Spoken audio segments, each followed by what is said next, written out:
agrair-vos, donar-vos la benvinguda, primer, a Torrent, i agrair-vos la vostra assistència al primer acte, podrem dir, que dona inici a una precampanya que esperem que siga ben força satisfactòria i ben engrescadora per a tots nosaltres. Contem amb la presència de la nostra diputada a les Corts Valencianes, Mònica Oltra. Benvinguda, Mònica, i moltes gràcies. I el nostre candidat a les eleccions europees, Jordi Sebastià, que ha estat alcalde de Burxassot, de veritat, fins aleshores. Encara que quedi molt bé, molt bé.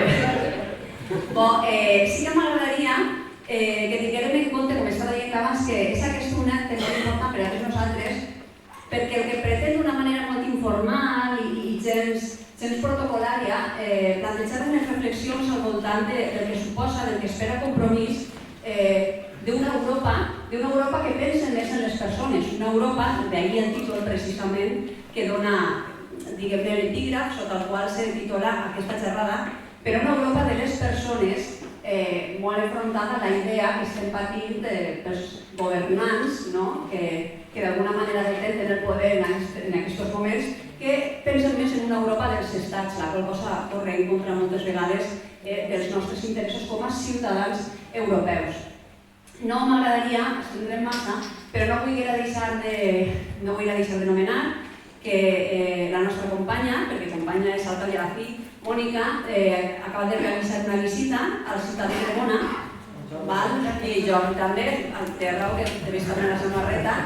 M'agradaria en aquest sentit recordar, perquè vos sé a tots sabedors de l'esdeveniment, els pares i les mares del ciutat de Cremona porten més de 40 dies tancats en protesta per la proposta d'arranjament escolar que pretén la supressió de l'única línia infantil que els queda. Una escola que compta amb un projecte educatiu força interessant, una escola que amb l'acord del claustre i amb l'acord de l'AMPA s'han constituït en comunitat d'aprenentatge, cosa que no han valorat gens ni miqueta el personal de conselleria, que sembla que només entenen de números, números i més números. Nosaltres, en ares d'eixa Europa de les persones, efectivament anem a estar sempre al costat d'aixòs projectes on és la ciutadania, on són les persones les que compten.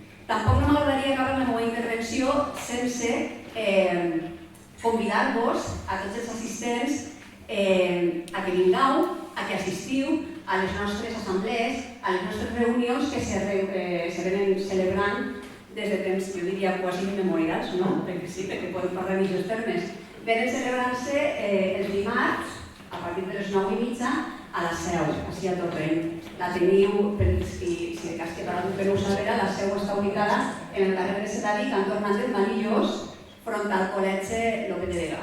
Us convido a tots a que, és una experiència molt bonica participar d'una manera activa en una militància que no es quede només en el pagament d'una quota o en una simpatia per unes idees. Us convide a provar, a tastar el que és participar, insistís, d'una manera activa en un projecte que tots i totes pensem sense dubte que és el que ens pot aconseguir una societat més sostenible, més igualitària i més valenciana. Bona nit i vos deixo a tots amb els nostres companys.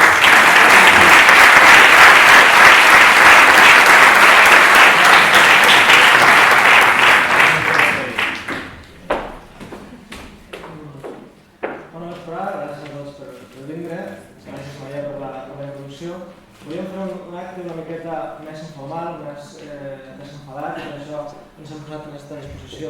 Volíem fer més una conversa com un míting polític, no volíem tirar-nos un rotllo, sinó realment parlar i conversar, i també voldríem la vostra participació activa en això, que hi hagi un feedback, és a dir, que hi hagi una pilota perquè la retorneu i que d'alguna manera puguem arribar a conclusions entre totes i tots. I vaig a presentar-vos als ponents, quasi ja sé que no fa falta, però ho faré igualment perquè tingueu 5 cèntims de cadascun d'ells, i després us explicaré el sistema o com dividirem els blocs temàtics dels quals parlarem durant la vesprada d'avui. Mònica Oltra, coportadora del Partit Iniciativa del Poble Valencià i de Coalició Compromís. Iniciativa ja no. Ja no? Però això estava...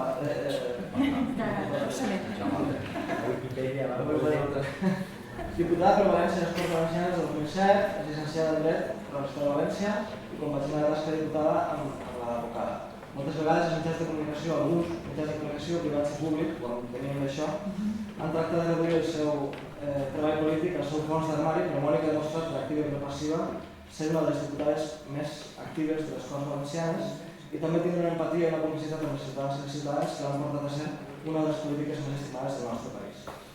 A la meva dreta, Jordi Sebastià, actualment és cap de llista de la candidatura Primavera Europea, una coalició formada per Compromís, la Junta Valencista, ECO, Caballas, Partido Castellano, Democràcia Participativa, Per un Mundo Justo i Sí Extremadura, que es presenta a les eleccions europees del 25 de maig. Ara mateix, encara, és alcalde de Winterthur i ha guanyat les primàries que se celebran el 21 de març passat per encapçalar la candidatura en nom de Compromís. És llicenciat en Filologia i ha compaginat la seva tasca com a regidor i alcalde amb la de periodista, professor universitari o escriptor, i si la dreta ultra cavernícola està tan enfadada amb ell, serà perquè està fent les coses molt bé. I no res, anem a dividir la conversa en 5 blocs temàtics. El primer es diu no és una crisi, és una estafa, l'austericidi. El segon és com posar Europa al servei de les persones, la generació democràtica. El tercer, aspra diàspora, volem joves en futur. El quart, construir l'Europa dels pobles. I el cinquè, Europa sostenible, verda i renovable. Aniré introduint cadascun dels blocs temàtics i cadascun dels ponents tindrà 5 minuts per fer la seva exposició. No és un debat a l'ús, però, com diguem, esperem un poc més endavant perquè pugueu fer les vostres preguntes i que us puguen atendre més endavant. D'acord? Comencem per no és una crisi, és una estafa, l'austericidi, i és obligatori començar per un dels temes que més preocupen a la ciutadania i és aquesta crisi salvatge que ens ha portat a ajustar-nos el cinturó a la gent de peu mentre el govern espanyol, durant l'època de Zapatero, autoritzava un rescat bancari de milers de milions d'euros. La idea era que fluïra el crèdit, però el crèdit no ha fluït. Els índexs de desocupació són dramàtics i els desnonaments són una tragèdia quotidiana que afecta a moltíssimes persones. La tirania del deute està progressant i augmentant cada vegada més les diferències entre els països del nord i del sud d'Europa i cada volta resulta més difícil respondre a algunes preguntes com seria com podem rescatar persones i no bancs, com podem posar els ciutadans i ciutadans en primer plano, en la cúspide de la piràmide de prioritats i com podem acabar amb el deute il·legítim i com podem, en definitiva, treballar per aquesta felicitat de tots els dies. Comencem primer per Mònica i després per Jordi. Hi ha molta paraula. Ja te dic, 5 minuts i dius que no volem avorrir-vos i ens planteges una tesi doctoral. No, vosaltres què penseu? És una crisi o és una estafa? L'he sentit? Sí. És una crisi o és una estafa? Una estafa. La primera ja la tinc. Clar, perquè en acabant el que està passant, al final la política són poders que intenten, no? que dialoguen o no i que intenten portar-se un gat a l'aigua. Abans se deia que és que se construeix l'Europa dels estats. Jo crec que és que se construeix l'Europa a mida dels poderosos, ni tan sols dels estats. Els estats en aquest moment no tenen el poder que tenen que té el poder econòmic, no? I per això el tema dels rescats, el rescat no s'entén si no és davant de la feblesa de l'Estat i d'una banca desregulada que ha fet que si jo caic, cau l'Estat i per tant m'ha de rescatar. Entonces, d'aquesta dialèctica com se n'és? Pues regulant. Al final, el que hem de trobar són vies d'enfortir-nos democràticament i Europa té un problema greu que és que la legitimitat democràtica està més que qüestionada. Perquè en Europa el que s'ha debat és generalment no hi ha hagut un poder constituent. No és que han sigut els pobles d'Europa que han dit anem a fer una Constitució i volem que digui... No. Són els governs dels estats els que agarren el poder. És de veres que ara el Parlament Europeu en aquestes eleccions serà la primera volta que té un poquet més d'atribució, que se va acostant però molt lentament a lo que podria ser un Parlament democràtic. Però les decisions que se prenen a nivell europeu i que ens afecten a la nostra economia, i d'això moltes voltes depèn que la gent arribi o no a fin de mes, encara que els estats òbviament tenen encara, i les comunitats autònomes tenen encara un marge de maniobra gran, el problema d'ahir és que la dreta li ha donat tot el poder al poder financer, bàsicament, el poder econòmic. Com se reverteix això? Dotant d'Europa de paràmetres democràtics, perquè jo sí que crec que necessitem una plataforma continental per a defensar-nos. Jo veig molt difícil que un estat per separat pugui fer la guerra pel seu compte, perquè estem davant de poders que només podem limitar-los contraposant un altre gran poder. Per exemple, el tema impositiu, la tassa Tobin que s'està discutint ara. La tassa Tobin, fins i tot descafeinant-la, com l'han descafeinat, podria generar anualment 35.000 milions d'euros. Això són molts diners. Si no la descafeinaren, podríem estar parlant del $500.000 de milions d'euros. Imagineu-vos això en pressupost, el que suposa. I això són transaccions que se fan tots els dies, que la gent veu normal, que tu per comprar aquesta taula tingues que pagar el 21% d'IVA, però un tio que mou milions i milions d'euros per al planeta no paga res d'impost. Entonces, bueno, això seria una. Anar a una Europa on s'harmonitza el tema fiscal i el tema laboral, perquè si no els països se fan la competència. Ara Londres ha dit que no a la tassa Tobin, ells no la van aplicar. Què farà? Quina por n'hi ha? Pues que les transaccions financeres se mereixen tots els alumnes. I els països que sí que l'accepten, pues se vagin buidant les borses. Doncs clar, tu tens que construir una Unió Europea en la que no només el capital se pugui manejar, i una Unió Europea, a més, que després rep a pelotaes a la gent enfrenta. Una Europa que se tanca a les persones, però el capital pot manejar-se cada vegada més lliurement. I això ha sigut un procés de desregulació des de la Segona Guerra Mundial. Igual que s'ha anat desregulant, quin és el camí? Regular-ho. Així no, pot prendre 5 minuts, però això sí que centraria a les persones. Perquè si tu establisses que els drets laborals són igual així que en Polònia i que la fiscalitat és la mateixa així que en Polònia, tu sí que construïsses una estructura que pot fer-li front on enfortisses, diguem, als instruments del poble, enfortisses la política, enfortisses els sindicats, enfortisses els contrapoders. El problema és que ara no tenim uns contrapoders que tinguin l'abast que té el poder econòmic. Llavors, la crisi és una estafa, per què? Perquè és una guerra de les classes, de l'1% de la població, de la classe més poderosa contra les classes mitjanes, de despossessió directament. I totes les decisions, mireu, totes les decisions de Rajoy han anat en aquest sentit. El que tu ara té molt en ficar una placa solar, el que vol evitar, no és que volen recaptar diners amb una multa, no, el que vol evitar és que tu puguis ser lliure i autònom. És desposseir a la gent de llibertat, desposseir a la gent de possibilitats. Que la gent tingui un nivell de vida acceptable significa que té un criteri, que té accés a la cultura, que té... Totes les decisions van en aquest sentit, el que parlàvem en el Cremona. La llei d'educació té el sentit de que la gent no pugui defensar-se, no tingui esperit crític, de segregar, i de que en el cap de la gent se clave que qui pugui pagar-se l'educació tindrà educació, i qui no, doncs ara llegir i escriure i no. Entonces, són moltes coses, però posar en el centre a les persones a mi em sembla fonamental perquè som la majoria. En el Cremona ens diuen és que María José Català té molt de poder i és molt despòtica. Dic, sí, és evident, però ella és una. I vosaltres quants en sou? Doncs ella és l'arma que tenim, que nosaltres som més. Em sembla que hi ha hagut quasi unanimitat que és una estafa. Però per què és una estafa? Jo tinc un amic que es diu Xuxo Estevez, és escriptor, escriu en gallec, se va criar en Brasil, va estar en la guerrilla, va capturar els militars, com era ciutadà espanyol se va escapar, i col·labora en revistes gallegues i fa les seves articles d'opinió. I recordo que m'envia per correu electrònic i feia un article que era manifest per el lliure mercat. I me vas quedar una miqueta sorprès perquè ell no ve precisament aquesta cultura, que està fet com Jorge Bestringe però al revés, ara s'ha passat de mal. I bueno, quan el vaig llegir vaig entendre moltes coses. Era un article molt inòric, amb molta retranca galega, i ahí explicava per què és una estafa, per què no és una crisi. És a dir, perquè en el sistema capitalista se suposa que allò que se premia és l'incentiu, els emprenedors, el risc. Aleshores, si tu poses una botiga pensant que vas a vendre moltes rosquilletes i que això funcionarà molt bé i fas una inversió, i trobes un local i pagues a la gent i resulta que el producte no agrada, el que siga, o un altre del millor o més barat, tu fracasses i aleshores el teu risc ha eixit malament i has perdut. Ara, però si resulta que tu t'arrisques, fas malament el negoci, però després l'Estat te subvenciona i te cobrís la pèrdua, aleshores ja no n'hi ha lliure mercat i no n'hi ha risc. Aleshores, què ha passat? Grosso modo.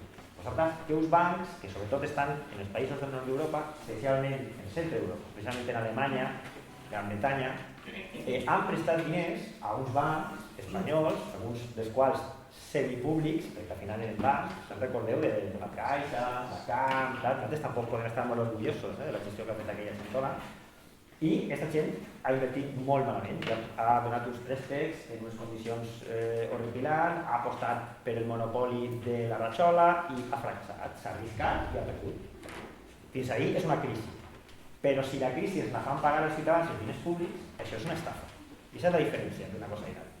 Per això nosaltres parlem de deute il·legítim, perquè els ciutadans que no tenim res a veure amb aquestes maneres especulatives i el que hem vist és com el producte econòmic d'aquest país, que era un producte que se basava en una economia productiva d'inversió, de creació, d'indústria, d'investigació, hem vist com això desapareixia, se llevava tota l'especulació, de la qual no hem tret cap profit, i ara nosaltres hem de subvencionar aquesta pèrdua de risc. Per això, des de Compromís estem parlant del deute il·legítim, és a dir, no devem, no paguem. I això és una cosa que s'ha de fer des d'Europa, nosaltres no tenim la força des d'ací per a fer aquest canvi.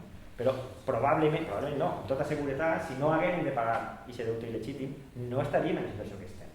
I quan s'ha dit per ahir, estic en el que ha comentat Mònica, el poder per als estats per damunt de les persones. El poder per als estats per a que els estats el deleguen en les corporacions i els bancs, perquè els estats estan jugant a favor d'ells. L'Estat ha tingut el poder per a assumir el deute privat i convertir-lo en públic, no per a defendre els ciutadans. No és que l'Estat siga una estructura que perseguís els ciutadans, no, és que qui està dirigint les maniobres de l'Estat, aquest front neoliberal que està governant en Europa, té uns aliats i uns objectius molt clars, que és beneficiar als poders econòmics. I en això estan. Vull dir, no és que estiguin afeblint les estructures d'estat, no, les estan reforçant, però les estan reforçant en la seva direcció. És a dir, estan atacant a la base, a la gent més pobra, traient els impostos d'ahir, com pujant de l'IVA, per exemple. Això és un exemple claríssim, no? Per què se té que pujar l'IVA, ja no vaig a dir de la cultura, que pareix que és de les perruqueries. Per què? Perquè n'hi ha grans multinacionals de la perruqueria. No, però són uns professionals controlables que tenen uns negocis que generalment són personals o de cooperativa i se va a per ells i se'ls castiga. Se'ls castiga per a recollir més diners i pagar un deute que no és públic, és un deute privat. I ahí està la diferència entre la crisi i l'estafa. I és un punt clau. Què pot fer Europa en això? Europa el que ha fet és delegar la sobirania que té el Parlament, que és, com ha comentat Mònica, encara és curta, que s'hauria de reforçar moltíssim, delegar-la en la Troika, que és un poder econòmic que no respon a cap pressió popular, ni tan sols de partits polítics, ni de grups socials, que funciona com li dona la gana. Últimament, la Comissió d'Economia del Parlament Europeu sí que ha actuat, jo crec que tard, i d'una manera molt feble, però ja li ha pegat un palo a la Comissió Europea i li ha dit, escolta, vostè no pot delegar el poder en aquesta gent, que a més s'ha comportat d'una forma terrorífica, els rescats. Per què l'evolució del vot es diu que a Europa central no pareix que no n'hi ha una revolta contra els partits conservadors i els partits, entre cometes, socialdemòcrates que s'han fet costat, i al sud d'Europa sí? Perquè és el sud el que està pagant aquesta crisi, que no és nostra. Nosaltres l'estem pagant. La percepció és molt diferent. Allà dalt, la imatge d'opinió que s'ha venut és el sud s'ha aprofitat dels crèdits que venien del nord i els ha malbaratat, per tant tenen que tornar-los. Però no és el sud en general, no som les persones, són uns quants especuladors corruptes i miserables que han jugat en els diners públics i que ara s'estan aprofitant dels diners privats. I la situació, aquesta del rescat, aquesta forçada, el rescat no de les persones, sinó dels bancs, ens ha situat en una posició terrorífica. Les coses que hem vist a Grècia les estem vivint bàsicament. Qualsevol que té... Bueno, Mònica ho veu en el Parlament, jo ho veig més en directe en l'Ajuntament. Vull dir, la gent que està demanant menjar, està demanant menjar per a poder sobreviure. Vull dir, això és producte d'aquesta política, de salvar el de dalt i fer-ho a costa del de dalt. Hi ha una particularitat, a més, que ara, no sé si s'ha enterat, Bankia la va rescatar, i pràcticament se'n va engolir les retallades que se van fer a nivell de l'Estat en educació i en sanitat. Pues, no sé si us vau enterar, fa cosa de 2 mesos o 3, i són les notícies. Bankia dona beneficis. Se'n recordeu? I què va passar de seguida? Va eixir el mestre de nom impronunciable, permaneu-me, però jo no soc pronunciat, és un nom basc braç molt llarg, vol que sigui ferroviari, i diu, bueno, pues ja podem privatitzar-la. I tu dius, però quin gran morro. O sigui, que ara Bankia dona beneficis i ja la podem privatitzar. Ara que hem pagat tots, perquè dius, bueno, vale, hem pagat un rescat que ens ha costat molt, vale, pues ara ens la quedem i si genera beneficis, són beneficis per l'Estat, no? Ah, no, ara que ja dona beneficis, la tornem a pagar. I després una altra cosa, que és el dogma del dèficit. A que sentiu parlar molt, ara ja no es parla de la prima. Perquè no, ara se parla del dèficit. El dèficit. Doncs mireu, el dèficit no és el problema. O no és el més gran problema que tenim. Però ells s'entesten, tu ara vas al carrer i li dius a un tio que passa per ell, i dius, què pensa vostè del dèficit? I te diu, pues que s'ha de pagar. I potser està parat. I al CIE li estan tancant la unitat educativa, però està pendent del dèficit. I el dèficit no és el problema. Sabeu quin és el país europeu que més voltes ha incomplit el dèficit? Del 3%? Sí, senyor. Alemanya. Algú li ha dit allí a la senyora Merkel, vostè el dèficit, que no? Dius, en un moment on hi ha 6 milions de parats, el problema no és el dèficit, senyors. Com si se dispara el dèficit. Clar que s'ha de disparar. Perquè el problema en aquest moment és l'economia i l'estancament econòmic. No és el dèficit. Tu no pots combatre el dèficit amb 6 milions de parats, perquè el que fas és generar més parats. Retalla el sector públic, professors al carrer, més parats, més dèficit. Clar, tu és com estar en un forat, a que si estàs en un forat el que fas és així per amunt. Doncs no, així estem cagant. Llavors què passa? Que el forat està cada vegada més baix. Perquè estos han entestat que el problema és el dèficit. Qui s'ha entestat en això? Els acreedors del nord, que diu Jordi, perquè volen cobrar i volen assegurar-se que cobren. I efectivament se'ls ha de dir, vostès cobraran el que tinguin que cobrar, el que no, no. L'explicació pràctica és que ara no funciona mal. Estem perdent diners, la tanquem. Deixem els valencians sense un servei públic, sense una ràdio de televisió nostra en la nostra llengua i, a més, produïm un deute brutal perquè tenim que pagar els treballadors durant els mesos que han estat treballant, cobrant sense treballar. Tenim que pagar els acomiadaments. Ja tenim aquí una estructura que damunt no hem fet cap previsió sobre què fer amb ella. I no ingressem publicitat. I damunt no ingressem publicitat perquè si no n'hi ha emissions hauria de tenir una empresa de pagar per una... I tenim uns contractes pagats amb els productors, etc. El tema del dèficit, de vegades, està molt de moda això de dir és que una administració és com una casa, has de gastar el mateix que entra aquí. No és veritat, una administració no és com una casa, perquè ja has de fer moltes coses que no faries per un criteri purament familiar o economicista, i tampoc és una empresa.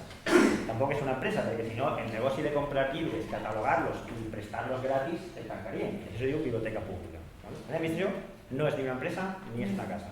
Però a vegades si és comparació del dèficit, si jo m'estic comprant una casa que val 150.000 euros i la vaig pagant a poc, òbviament el meu dèficit és molt major que el meu producte interior brut d'un any. Però és que això és una hipoteca. És a dir, si jo el que vull fer per damunt de tot és pagar la hipoteca ja i corregent ja, i òbviament m'arruïnaré, no menjaré i sí que tindré la casa però no tindré res més. Què és el que s'està fent? Vull dir, no se pot pagar el deute al ritme. Primera, hem de destriar què és legítim del que no és legítim.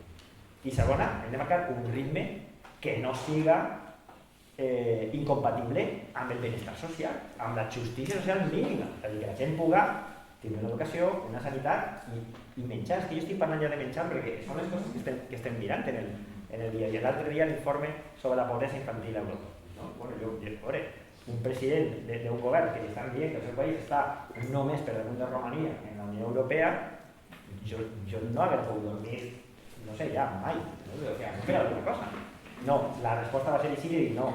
Tranquilos que estamos saliendo de la crisis, hemos quedado... Y que Caritas viene. Exacto. Caritas viene. Hasta Caritas es mala.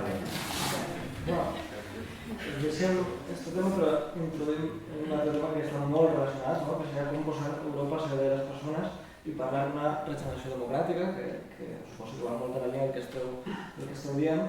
En una època de concertines i bales de goma, en les tanques de Melilla o vaixells a la deriva de Lampedusa, ens imaginem com de rígides estan tornant les fronteres i com els drets humans estan passant en tota Europa. Creix l'escepticisme i l'augment de la representació de l'extrema dreta i la xenofòbia en tots els països de la Unió i ens adonem de la nul·la democràcia que regeix les institucions europees i ens venen ganes de fer un Parlament amb poder real i amb poder de la ciutadania.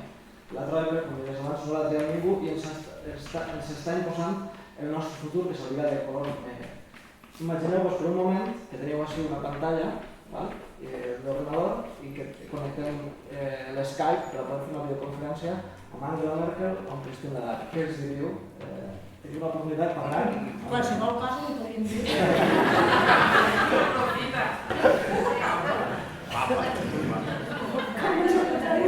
Qui se Vienen ganas de montarla bien, pero bueno, el Skype queda a distancia.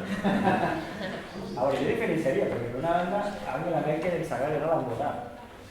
I l'han votat precisament perquè han pogut vendre aquesta història d'opinió allà dalt de que la culpa és això, que ells són molt treballadors, que complissin el dèficit, que és mentida, ho ha dit Mònica, no el complissin, i que a més estan donant diners i finançaments al sud i el sud no l'aprofita. Per què? Pues perquè són uns periodistes i perquè són festeros. Tots aquests tòpics de la divisió de l'Europa estan funcionant i estan en marxa. I un dels nostres deures també és trencar això. Quan arribem allà, explicar-los, perdona. L'estat que més hores treballa per persona a tota la Unió Europea és l'estat espanyol. Vull dir que sí, hi ha uns horaris de treball i unes condicions molt més dures que a la resta de l'Europa. Quan Mònica parla d'harmonitzar fiscalment i en quant a drets laborals, també hem d'harmonitzar en quant a drets socials. Jo vull tindre els drets socials que tenen els austríacs. No vull tindre els d'ací. Jo vull que estiga prohibit viure en el carrer, prohibit, que siga delicte, que vinga la policia, escolta, vostè no pot estar ahí en el carrer, vinga tal, ahí té este pis oficial, ahí té les claus, si se torna en el carrer, és voluntari. Jo vull que això siga delicte, però això, però això no ho tenim. Nosaltres no ho tenim. Així la policia ve a tirar-te de la casa perquè la legislació sobre les hipoteques és una barbaritat. Però bueno, la senyora presidenta del Fons Monetari Internacional no la estoy en pu. Y esta señora se permite pontificar, ¿no? A la Lagarde es que vive con ella. Realmente me parece encara més cínica, ¿no? Perquè té aquesta capacitat de pontificar sobre quina és la línia, ella ens salvarà. Com si en la història del Fons Monetari Internacional algun de les seues recomanacions haguera salvat algun país. Quan les seues polítiques d'inversions en Sud-amèrica per als macroeconòmics. Hi ha tota una literatura que marca tots els fracassos del Fons Monetari Internacional. Aquesta obsessió per l'absoluta i total llibertat de comerç, que el que fa és empobrir cada vegada més els productors del sud que no tenen capacitat de competir. Aquesta obsessió per la competitivitat sense tindre en compte els drets socials. És a dir, al final, clar, aquell on el treballador és més esclau és més competitiu. I aquesta senyora el que està dient al final és això. Treballen vostès, rebaixen les condicions salarials i les condicions socials dels treballadors i seran vostès competitius. Doncs no vull que ho faci a Àustria, tampoc vull que ho faci a Àustria, però no sols no vull, sinó que crec que la Unió Europea ha de fer un esforç per a forçar aquests drets socials a la resta del món, perquè té potència per a fer-ho. I plantejar aquest debat en una primera línia. I a veure, nosaltres no podem acceptar que dictadures militars assassines com Xina siguin els nostres primers socis comercials. A més, no se li planteja en absolut en cap moment una revisió i una investigació sobre les condicions laborals dels treballadors d'allà i que estiguen permetent que ingressen això. Nosaltres no podem negociar un acord de pesca europeu amb Marroc per a que damunt és que en el Sàhara, en el banc del Sàhara, que és un país ocupat, del qual Espanya se l'ha de desentendre, que no s'ha descolonitzat i que és una autèntica catàstrofe. Això és important, no únicament aquestes teories del lliure comerç sense pensar en les persones. Si parlem de números, si aquest país produeix més barat, és més competitiu, però a costa de què i com? El com és important, i això és el que diria a Christine Lagarde, jo l'acompanyaria i diria, mira, se va vindre vostè a la cola del servei de Burxassó del meu poble i va explicar a uns quants dels que tenia 5 amics meus que no són competitius, que el problema que estan fent l'atur és perquè no són competitius. Ja ho veurem en compte. Després la portaré a passejar amb els companys de la plataforma d'afectats per les hipoteques i després anirem a la cua de banc d'aliments i vostès dirà a aquestes persones ella creu que el problema és que ells no són competitius. Ja veurem com s'ho pren. Bueno, mira. Ara que ja me social. Jo a Christine Lagarde efectivament li diria, escolta, com se diu quan una fa tantes prediccions i ni una, perquè és que hasta un pitonisso de fira encerta més que ells. Ninguna s'ha encertat, com se diu, cobrant un salari per desencertar tot el que un diu. Perquè en Amèrica Llatina, efectivament, els països que han començat a alçar el vol són aquells que diuen, què diu l'FMI? Anem a fer lo contrari. En aquest sentit, potser, mira, no deixa de ser una guia, no? Que diuen, tu fas bé i te va bé, no? Entonces jo li diria, com se sent èticament, no? Cobrant un salari per fer prediccions que no es complissin mai. I que me contestara. Quan me conteste, doncs ja li dic, no? Quan no està en l'Skype, afortunadament, no sé si seria tan amable. I la senyora Merkel, que efectivament l'han votat, però l'han votat amb un discurs que s'acosta molt a discursos que Alemanya no hauria de repetir. Jo li diria, mire senyora Merkel, vostè és cancellera d'un país que ha durat 2 guerres mundials en Europa. Perquè me dirà, això passa, bueno, però ahí està. I què ha liat la tercera? Que no és en tanques. Això l'ha liat des dels despatxos financers dels bancs alemans. I no és una guerra, no peguen tirs. O sigui, perdó, no se peguen tirs, però se causa patiment. I entonces jo diria, senyora Merkel, vostè sap quants diners li va condonar Grècia del seu holocaust nazi per a que vostè fos un país que poguera eixir endavant? Doncs és prou més diners de lo que ara Grècia li deu a Alemanya. I no se pot viure sense memòria. I llavors li diria, senyora Merkel, faça vostè de tindre la llengua com a mínim tan llarga com la memòria, però no més. Això és el que li diria. Molt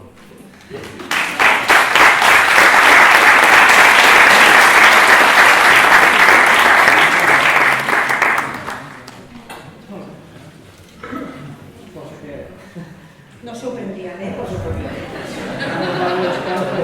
Tu has plantejat la hipòtesi. Però algú té que dir-ho. Això també, que el problema se'l troba. Faran el que voldrà al final, però almenys saben que la gent té opinions i les pot respondre. Després, el tercer bloc temàtic es diu Astra Diàspora, en homenatge a la cançó d'Orxata, Sound System, i volem joves en futur crear unes hashtags que més fortuna a la xarxa i que parla sobre la situació dels nostres joves, que és terriblement complicada, amb un índex de més del 50% de desocupació juvenil, i és un moment perquè tenim la generació més preparada de la història, però al mateix temps se n'han anat forçosament a treballar fora, a buscar-se les barroques a l'estranger, i evidentment això és una inversió que l'Estat ha fet en aquesta gent a base de beques i de fomentar universitats i estudis superiors i que no podem beneficiar-nos, per tant és una pèrdua de totes i totes com a societat. Per tant, el futur que se'ns ofereix és ser un país de camberes i recepcionistes d'hotel, el paradís del sector serveis, i la pregunta seria què podem fer des d'Europa per a revertir aquesta situació. Volia recordar-me molt concretament de Charlie, un dels nostres companys que és natiu a Catalunya, és militant del Partit de Torrent, i que ens deia, m'agradaria molt estar amb vosaltres, però és que la situació actual em fa no poder estar amb vosaltres, simplement perquè no vinguin a buscar la feina. O Víctor també està en Escòcia, no? Moltíssima gent de ser Torrent que ha hagut de marxar fora. Com sembla esto? Bueno, es que ese es uno de los forats per el que ens estem desarnant. És que així hem format a gent grandíssima que sense voler anar-se, perquè jo el que vull fer és el que diu l'alpinista, que diria aventurera. Sí, aventurera. El que ve espíritu aventurero i tirar-se en calla i tot això em pareix molt bé, fins i tot si vol viure en un carrer d'Àustria. Jo no tindria problemes, tirar i per fer, vull dir que jo tira a favor de la lluita, però així la gent s'està anant sense voler-se anar. Així la gent s'està anant perquè no li donem oportunitats. Jo crec que ahir hi ha, fíjate, un foc creuat. Òbviament, el sistema econòmic no està donant oportunitats, però jo també crec que en la política n'hi ha un tapó de la gent de la transició, i ho hem vist ara molt en la mort del president Adolfo Suárez, hem vist molt aquesta generació que està fent un tapó, que hem millorat. Jo m'alegre molt que, per exemple, Compromís, una de les coses que estic fent, sense fer alargar d'això, és renovar també una edat a l'espectre polític. Tingueu en compte que l'alternativa que es presenta a Fabra, el partit que se supone que té més possibilitats de ser l'alternativa a Fabra, és un senyor que era el cap de gabinet de Lerma. És que això és de veres, no us conto. No és de veres. Entonces, claro, tu dius, a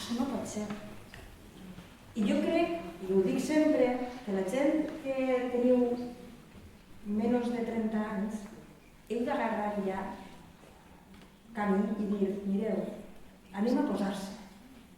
En política també. Heu de posar-se en els llocs de mando.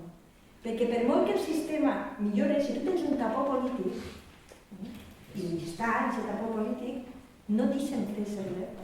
I escolta, això és com tot. Les generacions joves tenen que anar, no desplaçant els altres ahir per matar-los, però sí de dir, escolta, aparta't un poquet i nosaltres hem d'agarrar-los aquí. Això és importantíssim, que la gent en política, la gent que té menys de 30 anys, menys de 40, fins i tot ja eres jove en política, agarreu i doneu alguna coseta aquí. A nosaltres també, avui no, perquè el percentatge està en cap de presentar-se, però vaja. I efectivament un sistema que directament desahucia a tota una generació no té futur. No té futur. I nosaltres hem de fer un sistema econòmic que permeta, per exemple, mira, l'altre dia ve un xaval que havia sortit a la cita i ve allà al despatx a contar-me un metge, 30 anys, 29, no en tenia més, 33. Metge fent el segon MIR perquè no té plaça, està fent el segon MIR, nota media 9,8, en unes idees que li brollaven, que jo li dia, tinc que anar al ple a votar, vull seguir parlant amb tu, amb moltes inquietuds, una llumeneta, inquietuds a més de gestió, de com se podria millorar, i contava, per exemple, que allí tens la gent de 67 anys agarrada al seient, fent 2 hores, cobrant un salari sencer, i la gent jove fent en 900 euros treball de metge, perquè els MIR se suposa que estan per estudiar, però se suposa que el 80% del seu temps és per a formar-se, i així és al revés. Entonces, claro, així està fallant el sistema sencer, perquè aquest senyor de 67 anys se pot anar a casa amb la jubilació, que per això se l'ha guanyat, i començar a rellevar. Entonces, hem d'acabar també amb aquest tapó. Òbviament necessitem un sistema econòmic que generi ocupació, necessitem un sistema econòmic que no estigui basat en la competitivitat, un altre sacrosanto dogma que no funciona, a més, que no funciona perquè està demostrat, no se pot ser competitiu a l'infinit. És més, mireu, jo sempre dic, n'hi ha unes formiguetes que han vingut d'Argentina i han desplaçat en tota la conca mediterrània les autòctones. I vosaltres dieu, i això com haurà passat? Seran més agressives, seran més competitives? Doncs no. Són un sistema que col·labora. I front a un sistema de competitivitat s'han fet en tota la conca mediterrània. Doncs això que funciona les formiguetes, no sé per què no té que funcionar les persones. Perquè està vist que si al final, els que estem així, no? Montem 10 empreses, i montem 10 empreses de lo mateix, i ens dediquem a desfer-se entre nosaltres i a competir entre nosaltres. Vosaltres penseu que tirarem endavant? No seria més lògic pensar, planificar, col·laborar, que els incentius precisament siguin, oiga, anem a veure, per exemple, per accedir a l'oferta pública. Doncs mire, en comptes de la rebaixa que se fa, jo vaig a premiar-li que vostè pagui bé als seus treballadors. Això és el que li vaig a premiar. Li vaig a premiar que vostè no contamini. Li vaig a premiar que vostè produïsca en proximitat. És a dir, que treballi la gent del seu poble. Quan més prop tingui vostè d'on ven, més li premiaré. I és un sistema que al final fa que tot volen. Que no dos s'ho porten tot, que a més volen competir baixant salaris.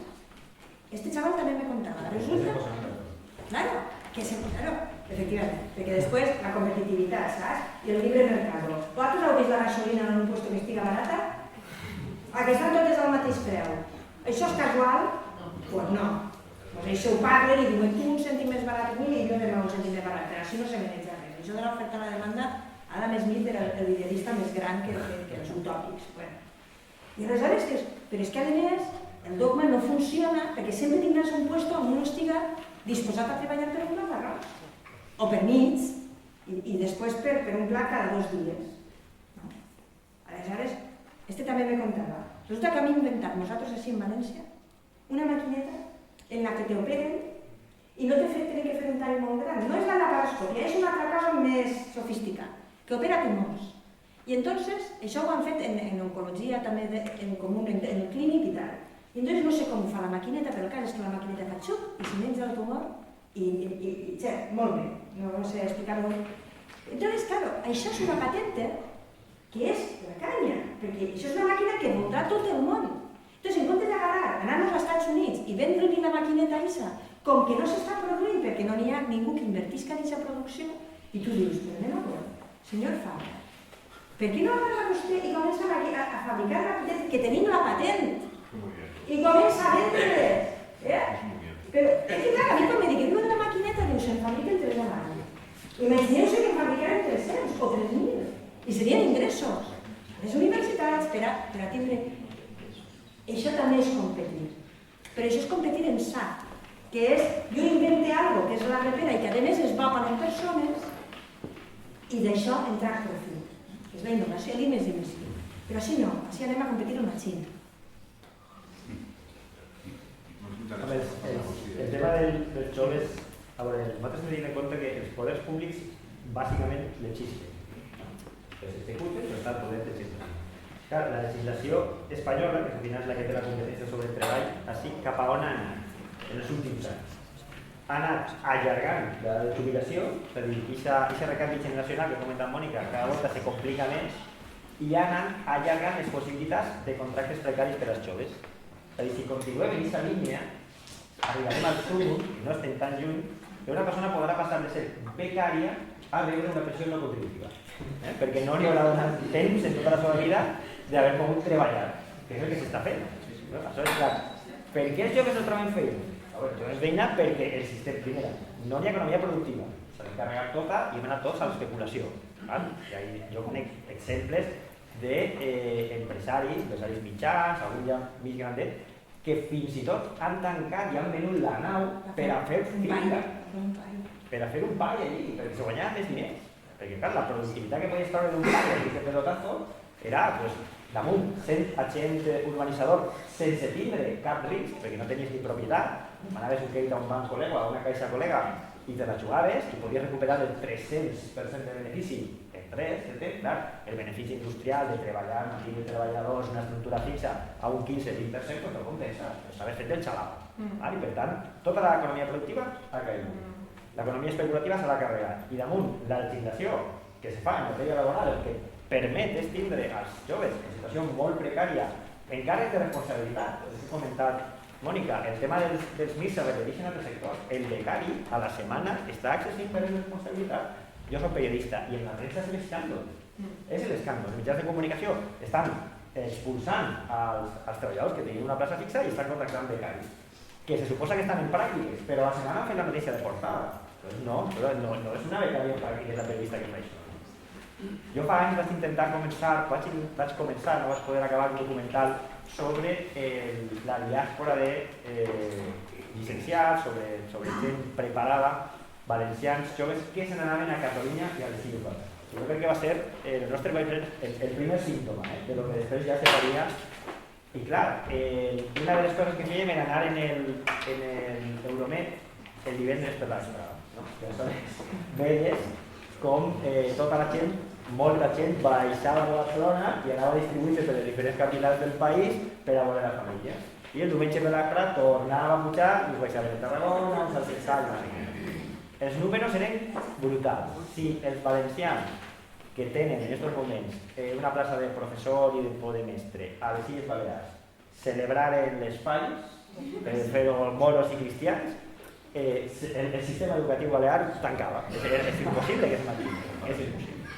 Però és clar, la gent més preparada, i les oposicions a metge de la Generalitat de Catalunya. Vull dir, és que ja el digui, sigui i tal ja no s'escriu, és diga, siga. Les normes catalanes al final desapareixeran. El 90% dels que se presenten són titulats valencians que van, perquè tenen la facilitat lingüística. És a dir, un país que la gent més preparada l'està obligant a anar fora és un país malalt. És un país, a més, que està tallant el seu futur. La immigració sempre és problemàtica per a l'immigrant. I, excepte alguns casos d'aventureros i de passions amoroses, que són molt importants, que són un percentatge molt limitat, i alguns que se va d'eurodiputat, que també és una immigració voluntària, la resta de la immigració se fa sense voluntat, se fa perquè la gent no aguanta. Perquè no pot desenvolupar la seva vida, en el nostre cas, o perquè pot perdre-la, en el cas de moltíssima gent que ve dels països del sud. No? Per tant, frivolitzar en això és una barbaritat. Però el problema del treball per als joves, que al final no és el treball, és el tindre un poder adquisitiu, és poder comprar una vivenda, és poder tindre una vida digna. Només se pot solucionar no en plans que també s'han de fer, l'ocupació juvenil, etc., sinó retornant a l'economia productiva. És que si no, no hi ha lloc on col·locar. Què ha passat en els sectors tradicionals valencians, que a més estaven en punta, no? El tema del moble, del disseny, el tema del tèxtil, el tèxtil de qualitat, del joguet, etc. Què ha passat amb tot això? Com no se podia competir en la massa que ve de Xina i d'altres països i els beneficis eren curts, s'ha tallat, s'ha tancat, jo he apostat precisament per aquesta investigació, per aquesta qualitat que és el que la gent està demanant. No? Per què produïm tanta agricultura ecològica i la venem fora? Perquè no guanyaríem més si la venem dins, si tinguérem un marge més ampli, perquè el transport, perquè no hem preparat ni al consumidor per a fer això, ni donem ajudes, ni... Bueno, si s'estan tancant els centres d'investigació, com anem a competir en una economia de futur, no en una economia de passat, que és la de produir cada vegada més barat. Això és impossible, perquè sempre apareixerà un altre que estarà pitjor que tu, i produirà encara tant. Quina és la línia que des d'Europa s'està planificant? I a més, això sí que està planificat, no? I això a Alemanya sí que té molt a dir, és el que ha comentat Pau. Nosaltres som cambrers. Som cambrers, recepcionistes d'hotel, gogós de discoteca, i el que hem de fer és distraure i també un camp molt important, que això m'ho deia un president de la Cambra de Comerç d'Alacant, que era un visionari, personatge, me deia, no, aquí el futuro está en los geriátricos para que vengan los jubilados europeos. I va, xaval, no? Mira la visió del futur que tenia. Això és la visió per al nostre país. Això és el que volem? Doncs ahir els joves no caben. Ahir els joves no caben. Caben una proporció molt limitada. La resta se tindran ganat. Els més preparats se'n tindran ganat. No? I clar, l'espiral pot ser molt perillosa. Jo quan vaig fer aquell recorregut en tren i vaig començar a entrevistar la gent, em vaig adonar vaig començar a veure números de la dimensió de la catàstrofe. I estic parlant de fa 10 anys, I era només una cosa, doncs això, a Catalunya, a Balears, a Madrid i tal. Però ara ja és... Jo he rebut, crec que són ja 7 o 8 correus electrònics de joves que estan en Brussel·les i voltant. I això, i quan vingues així anirem a veure, estem treballant en no sé què, estem fent no sé quant. Ostres, que sé que jo no els conec, però com tinc el correu de la universitat, el públic, la gent connecta. Està molt bé, Se fa una paella, està molt bé, però això no és normal. Això no és normal, que gent jove que està molt preparada estigui allà per necessitat, que és la clau. No és voluntat d'aventura, aquesta frivolització... Però ja està emissores de ràdio. L'altre dia me vaig entrevistar en una de Berlín i són tots avals per així que estan allí i que no... En fi, que no és que no vulguin, és que se n'han anat perquè així no tenien oportunitats, no? Clar, una vegada allí ja s'adapten i, òbviament, com són bons professionals, allí els volen, se'ls rifen i ja està, però això no és una solució, no? Bé, molt bé. Passem al quart bloc, s'estan portant molt bé els temps. Realment es diu construir l'Europa dels pobles, que ja és un terme que s'ha utilitzat des de fa molt de temps.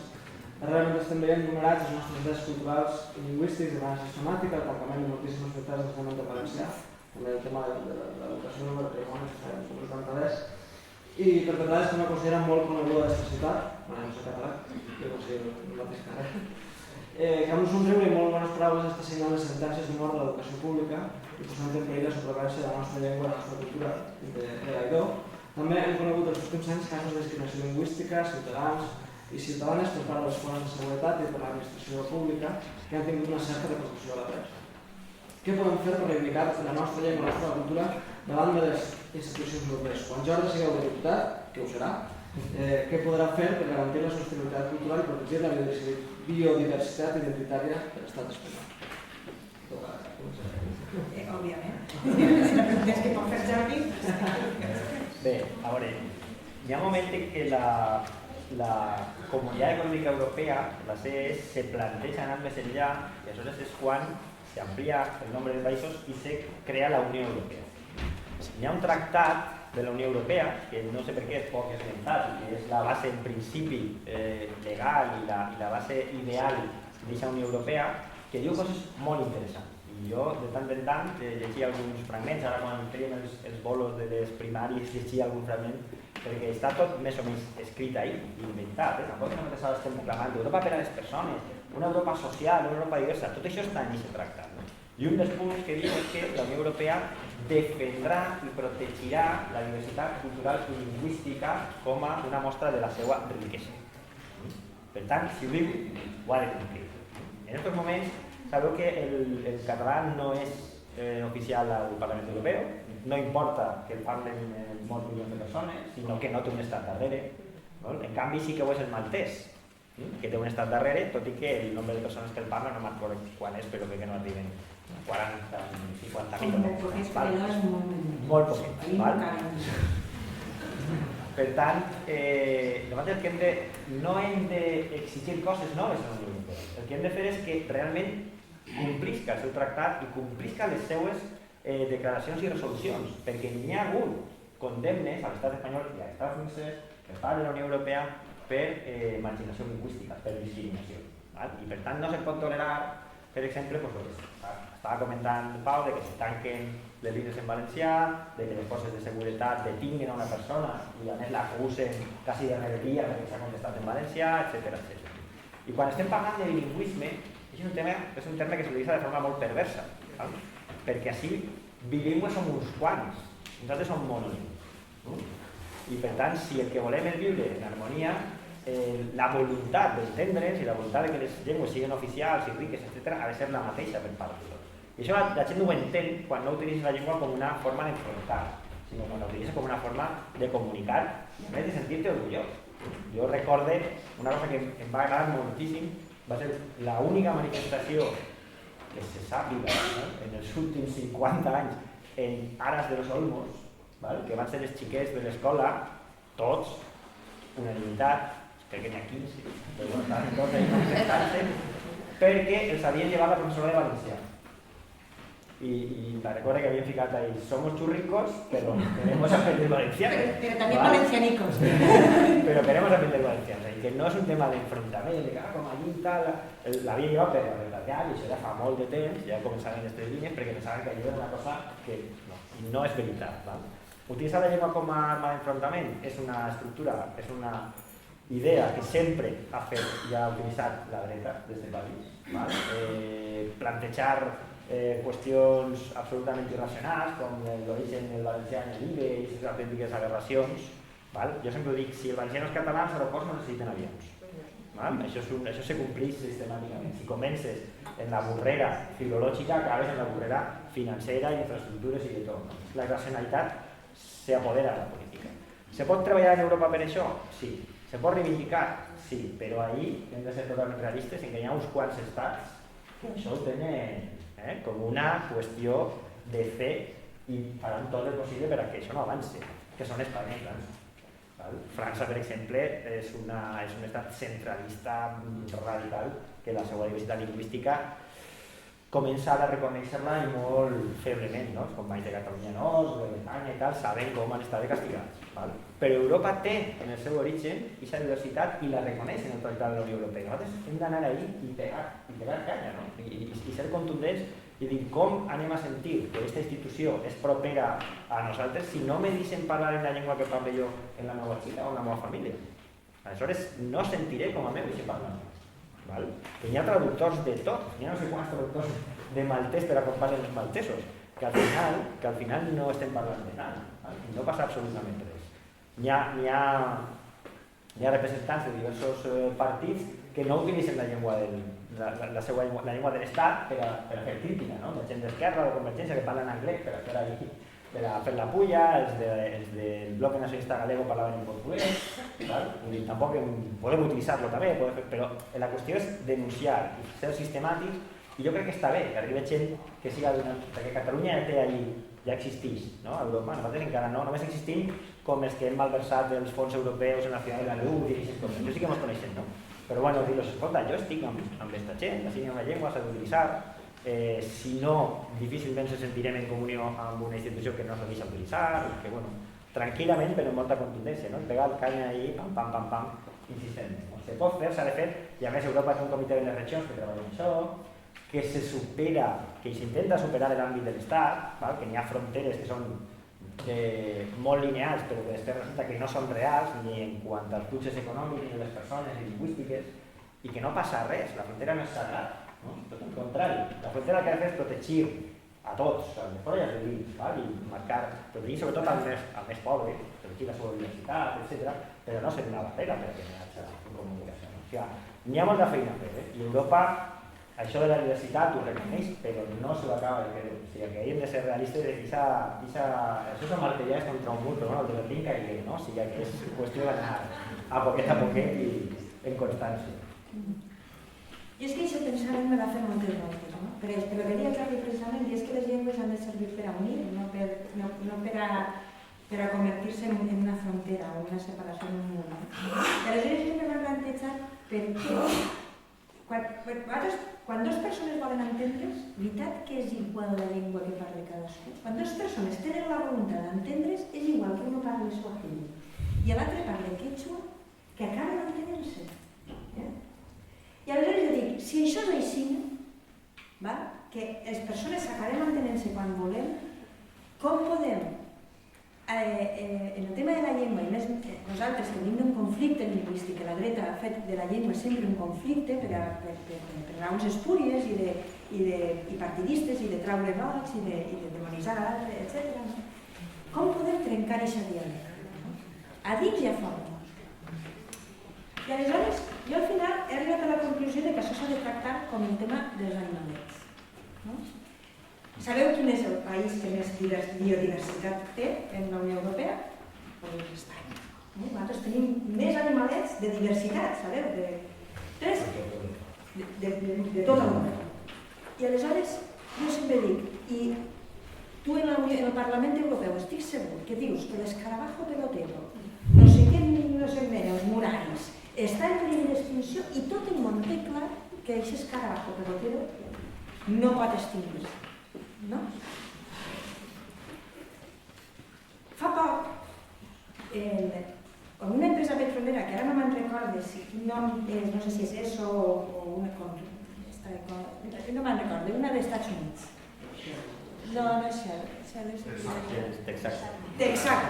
Crec que és Texaco. L'han condemnat a no sé quants milions de dòlars, perquè no me caben en això, perquè va produir una contaminació en l'Amazonia que va acabar amb un poble d'allí i, entre altres coses, a l'acabar en el poble va acabar amb la llengua, perquè al haver persones ja que parlen aquesta llengua, doncs va acabar. I aquesta precisament és una de les raons per les quals la indemnització és tan multimilionària. Una de les raons que s'arruïa era que havien acabat amb la llengua. Per què? Perquè una llengua és una manera de veure el món. Jo que soc molt de Chomsky, el llenguatge construeix la nostra ment. Nosaltres pensem com pensem perquè parlem com parlem. Si la nostra parla desapareix, desapareix la nostra manera de pensar. No només desapareix una llengua, desapareix tota una cosmovisió. O sigui, si som capaços de mobilitzar-nos per l'escarabajo pelotero, que jo crec que ens hem de mobilitzar, no és que jo estigui fent de menos així a l'escarabajo pelotero. Però si som capaços d'això, com és possible que puguem assistir a que tots els anys desapareixen desenes de llengües d'aquest planeta, perquè tots els anys desapareixen desenes de llengües d'aquest planeta, i assistir a tant internet d'això? A partir d'ahí, si això se té clar, que és el punt de partida, la nostra, que és la nostra manera de veure i d'entendre el món, doncs òbviament l'hem de defensar. Però no perquè vulguem la nostra llengua enfront a una altra, sinó perquè amb la nostra llengua va la nostra manera de veure el món. I això és una riquesa que és patrimoni de la humanitat, no nostra. O sigui, la manera que nosaltres veiem el món i el descrivim a través de les nostres paraules és un patrimoni de tota la humanitat. I per tant, un Parlament com l'europeu, que se les dona de modern i de democràtic, ha de fomentar que allò que és patrimoni de la humanitat, que són totes les llengües vives, seguisquen vives. I té igual que la parlen 40.000, que la parlen 7 milions, que la parlen 1.000 milions. Té igual, perquè és aquesta manera de veure el món. És tota una cosmovisió. I això se veu molt clarament quan la gent sap idiomes. Això te passarà tu ara quan vagis al Parlament Europeu. Quan la gent parla idiomes, perquè n'hi ha paraules que no se poden traduir. Traduir quan? Al castellà. I no en trobareu la paraula. No existeix, perquè forma part de la nostra cosmovisió. Entonces, n'hi ha paraules en altres llengües que quan la gent sap llengües, què passa? Que comencen a xaporrear i n'hi ha paraules que se diuen en ells perquè el que vols explicar ho explica una paraula d'una llengua en concret. I en la teua no tens aquesta paraula. Jo crec que això seria el problema. Més que les martellades, que al final ells sempre tenen el martell més gran, sobretot els francesos, que ara, que això sí que és justícia poètica i històrica. Ara tenim un primer ministre, Valls, ara anem a pronunciar el nom. Tenim un primer ministre en un cognom català, veritat? Ara que vaig a la presenta a pronunciar. Això sí que és justícia poètica. Va, i ara ja acabem amb l'últim punt, que es diu Europa sostenible, verda, renovable, i després passarem un poc a les intervencions del públic, de vosaltres, que sempre és més important. Diu, després de l'escalfit de la bombolla urbanística i de la depressió salvatge que hem patit durant l'última dècada, s'obre un escenari on es respecta el medi ambient, l'aposta per les energies renovables, la reivindicació del nostre patrimoni ecològic, l'horta, sense anar més lluny, no? Hauria de ser el pa nostre de cada dia. Creieu que la societat ha superat per fi aquesta febre de creixement urbanístic desmesurat i ha arribat a la conclusió que l'economia no només es pot basar en la ratxada i el formigó? A nivell europeu penseu que es poden posar en pràctica nous models alternatius de consum i de desenvolupament que garantisquen un equilibri entre l'entorn i l'activitat productiva? I a partir d'ahí, qualsevol cosa que tingui a veure amb aquest tema, doncs pot donar. Sí. A veure, jo crec que la gent sí que ha après. Jo crec que la gent sí que... A veure, també és que a la fuerza ahorcan, O sigui, aleshores, la gent s'ha donat compte que allò de que llogàvem els gossos en llonganisses en acabant era tot un muntatge especulatiu i que no ens ha anat bé, que ara tens cases que se cauran perquè estan deshabitades o estan en procés de concurs, en fi, que ara tens un problema afegit perquè ja és un altre, no? I aleshores no s'hi pot basar només en això, l'economia, no? Això és evident, que nosaltres vam apostar tot, és com en la ruleta, si tu en la ruleta ho poses tot a este número i aquest número no és, doncs te passa el que no va passar a nosaltres. Però clar, d'ahí a construir un model alternatiu, jo crec que ahí lo que és important és que nosaltres siguem capaços de construir també tot un discurs humanista, que va lligat al canvi de món. Així a la gent d'alguna manera se li va transmetre que la felicitat estava en tenir 3 televisors, 2 cotxes, i a ser possible canviar-los sovint, en fi, que la felicitat estava en allò que tenies, que posseies, material. I no forma part del discurs polític coses que són importants i essencials en la vida de la gent. Això a l'estiu se nota molt. A l'estiu la gent està al xalet, tenen xalet, normalment són els pares, són la generació que té el xalet, i tu vas allí, i exacte, ja la viuen en el xalet perquè el fill viu en el pis, perquè no té on viure si no, i a veure, no, això també. I entonces anaves al xalet i ahí te tiraves tot el mes, sí, no m'han set la tele. A que això mos ha passat. I s'ha comentat. I hem estat conversant, Vull dir amb això que el mode de vida que ens han imposat de consum, de ser un ser que produís i consumís, òbviament necessitava d'un model en creixement il·limitat. És a dir, anem a veure. Nosaltres hem de canviar aquest prisma. Així s'ha de produir, s'ha de consumir en la mesura en què siga sostenible. Perquè ni les matèries primes són il·limitades, ni ho són les nostres necessitats, ni ho és al final, ni és la felicitat, això. Perquè en acabant ens han fet molt infeliços perquè aquesta manera de viure és il·limitada. I com no ho pots tindre tot, en acabant eres infeliç, perquè el veí té un cotxe millor. Jo sí que crec que és possible. És més, no és que és possible, és que si no ho fem, els nostres fills, els que naixen demà, si nosaltres avui no canviem les polítiques, van a tindre seriosos problemes d'habitabilitat en aquest planeta. És així, no? O sigui, el 2040 tots els experts, i ara s'acaba de reunir el panel de canvi climàtic, tots els experts coincideixen en el 2040 això comença a ser problemàtic. En el 2100 ja ni us conto, que un dirà, ai, el 2100, tot és caldo, no? El 2100, igual els meus fills encara viuen. I jo vull que els meus fills visquen bé així. Entonces és una obligació intergeneracional. Tenim l'obligació de deixar als nostres fills el planeta almenys com el vam rebre, almenys. I si pot ser millor, millor. Quin és el problema? Que en un context de crisi econòmica com el que estem, parlar d'ecologia és una frivolitat. Com parlar d'igualtat de dones i dones, i diuen, senyora, oita, què coses té vostè? No, no són frivolitats, entre altres coses perquè té implicacions econòmiques, perquè l'única possibilitat de canviar el model econòmic és precisament redreçar-lo, fer una reconversió ecològica de la indústria i de l'economia en general. No? Per exemple, se calcula les vivendes. Una rehabilitació energètica de les vivendes, que vol dir jo aïlle la vivenda per a que gaste el menys possible, tant calfant-se com refredant-se. ¿Vale? Això té dut a dues coses. Una, gastes molt menys per a calfar-la i per a refredar-la, perquè la vivenda està condicionada i per tant redueixes la teva dependència energètica, i Espanya és un dels països més dependents en termes energètics. Maneges el sector de la construcció que el tens fet una calamitat. El que passa és que en comptes a construir i a tapar l'hort el dediques a arreglar el parc de vivendes que ja tens, generes ocupació i a més generes ocupació de qualitat i que té una projecció cap al futur. I això està calculat a l'estat espanyol uns 500.000 llocs de treball. Al País Valencià podríem calcular, allà estem en un 10%, uns 50.000 llocs de treball. I dius, bueno, pues no són molts, però ja és un 10% menys de paro que tindríem.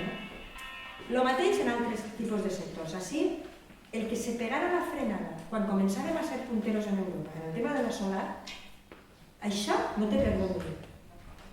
Perquè dius, ara que estem agafant la capdavantera en un tema que no només era en posar plaques solars, sinó també s'havia avançat molt en la investigació de fer aquestes plaques solars molt més productives i molt més eficients, tot això s'ha tallat de sota. I tu dius, per què?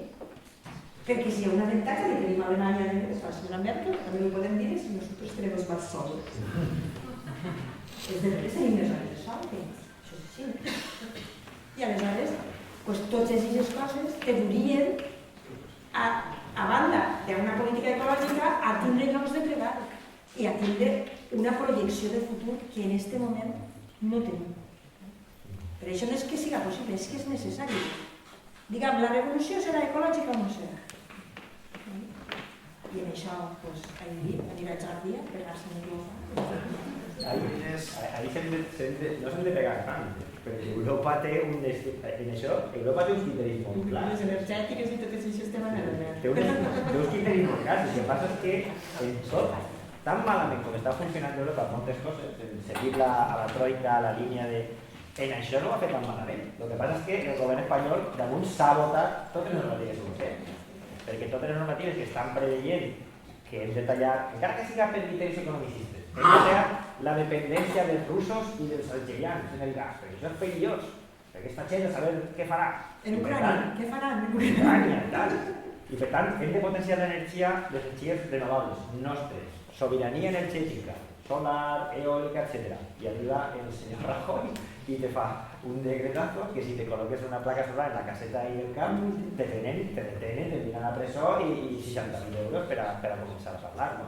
És a dir, va en contra totalment d'allò que s'està fent a Europa. Per tant, d'ahir no estan reivindicant com denunciar allò que no s'està fent així. Jo respecte que comentava Pau, la gent ha canviat la mentalitat. Jo crec que estem començant.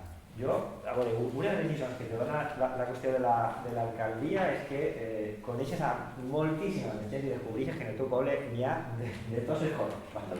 I que, bueno, estàs obligat a anar a una sèrie d'actes que abans no anaves i ja coneixes uns sectors que estan ahí i són el teu poble i és la teva gent i ja te coneixes. Jo me maneix en bicicleta a Revolució, cosa que pareix que està extravagant, no? El no sé què, quan me fan alguna entrevista, el alcalde va en bicicleta, però si té 3 quilòmetres quadrats i està pla, què vaig anar? És que és veritat, què vaig anar? I tenim un sistema de bicicletes de lloguer que pam, vas a la targeta, la ganes i... Sí, me tienen ahorita en bicicleta en Ja. I aleshores arribes al ball dels jubilats, de la casa del Pilar, i vas allí i les dones, sobretot les dones, n'hi ha més, tenen esperança de vida, no? Estan molt contentes i volen ballar el senyor alcalde i tal, i aleshores en un raconet te diuen i vostè per què va en bicicleta? I dic, pues si és que visc ahí i tal, i és que damunt està més baixet, si ara venís al caure, ja estic ahí i tal, ja, però vostè és l'alcalde, però vostè és l'alcalde, no? Vale. Vull dir que encara n'hi ha, al final t'has que dir, pues és que és la moda, la calle de Londres també va en bicicleta, els grans van en bicicleta, és ahí que tenen això, no? A Bruixosa n'hi ha un pall, com n'hi ha molts per ahí, que s'ha quedat aturat, ha sigut una catàstrofe, la pobra gent que compra les fills que estan vivint allí en un gueto perquè la volien fer en la ronda nord, bueno, un desastre d'aquells que este país, per desgràcia, és el rècord, no? N'hi ha 5 finques de 13 pisos, la mitjana de altures del poble són 5, però ahí se va fer una excepció, aquelles històries. I n'hi ha previstes 3 torres de 30 pisos, que és una autèntica aberració, i això se veurà des de les... No se veurà, perquè no se farà, però si se fera se veuria des de les columbretes, no? Ahí va. I això era d'Espacio Habitat, que era la immobiliària de Bankia. I vingué a veure el senyor de Bankia i tal, tal, perquè vostè està a l'alcalde. Jo sé que a vostès no els agrada, compromís a presentar una competició contra el pai, no? Aleshores el que este me va fastidiar, no?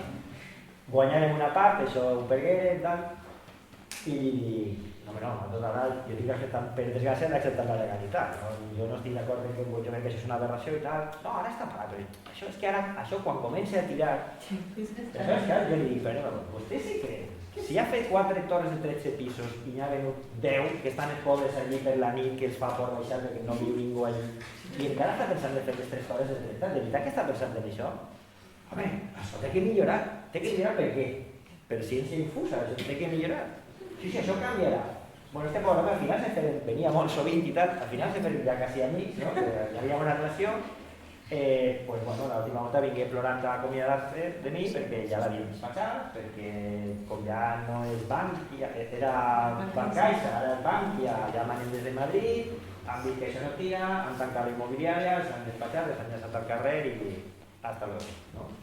Però encara n'hi ha, per això, està canviant la mentalitat, va canviant, però encara n'hi ha allò de que no, això té que el president de les Illes Balears, el senyor Bautà, ho ha dit, vull dir, a la mínima tornem a recuperar el totxo que viuen allà, a les Illes, com a màquina de recuperació econòmica de les Illes Balears. Quan se parla urbanísticament de l'efecte Mallorca i Benidorm, que és la colmatació de Ratxola de l'espai natural. Això per una banda. L'economia verda, com ha comentat Mònica, no és una opció, és que és impepinable, és que no hi ha una altra eixida, és que l'espai és limitat i això ja està explicat des de fa molt de temps. En els anys 70 i alguna un economista romanès, Georgescu Roegen, guanya el Premi Nobel per un llibre, jo me l'he llegit i l'he entès quasi tot, no? Que es diu La ley de la entropía y el proceso económico, on arriba a la conclusió de que el capitalisme i la física xoquen, és a dir, que el desenvolupament que porta el sistema capitalista trenca totes les lleis de la termodinàmica i que això va dir que no, que aquest crecimiento es absolutamente insostenible. Pues este señor, le dieron el premio Nobel, el diseño ahí y ya no se li ha fet cas. Estic parlant de fa 40 anys. Clar, això ha anat creixent i ara ja són moltes les veus que diuen pues que n'hi ha dos, home. La terra no creix, el sistema de producció energètic està generant l'escalfament, tot això està estudiat i no n'hi ha eixida. I a més crea una dependència perillosíssima d'uns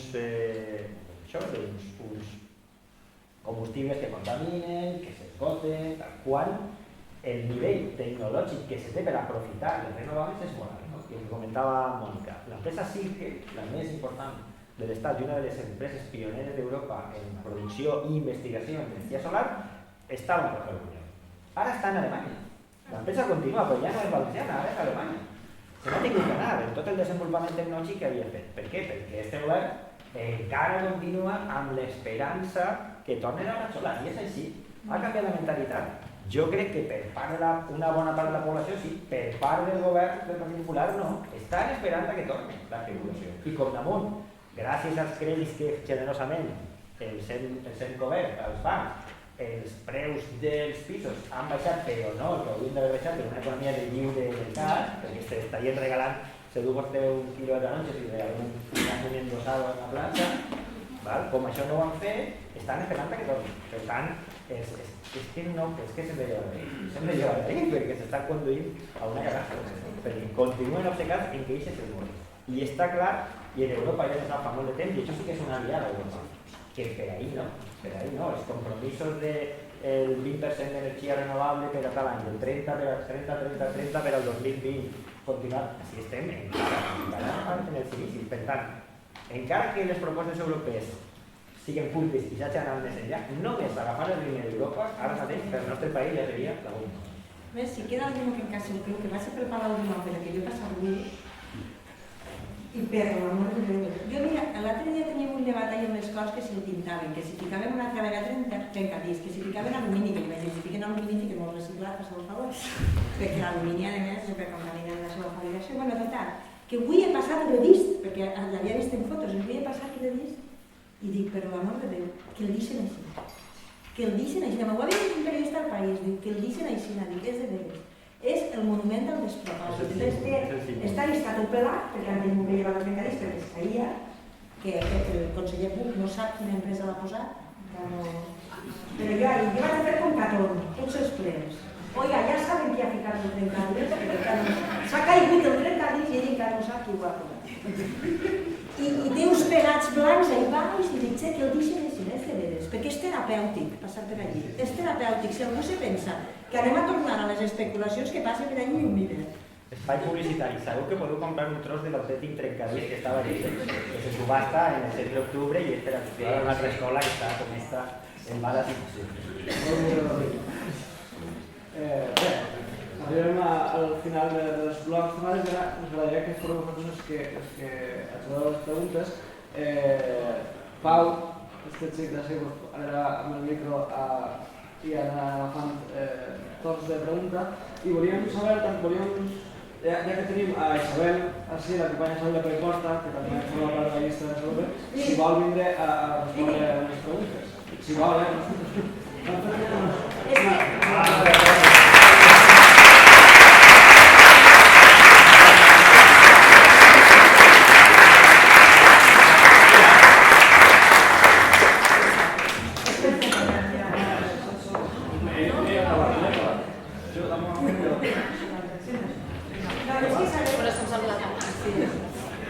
Sabeu què?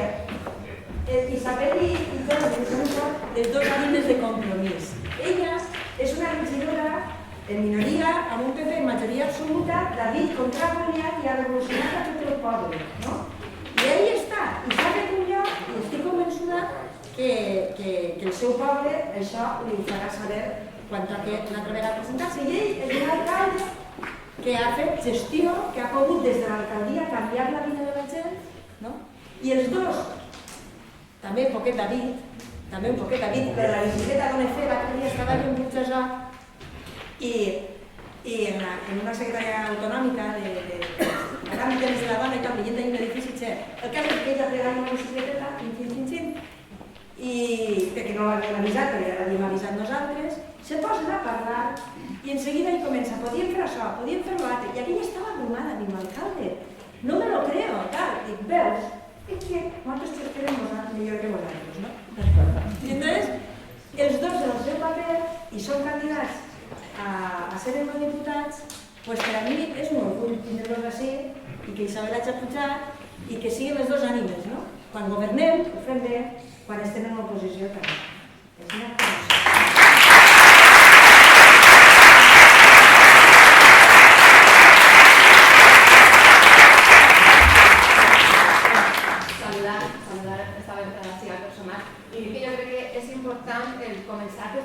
Perquè és des d'on veus la realitat de la gent que ens envolta, no? I quan anem a Europa, els problemes dels nostres pobles que es poden traslladar allí.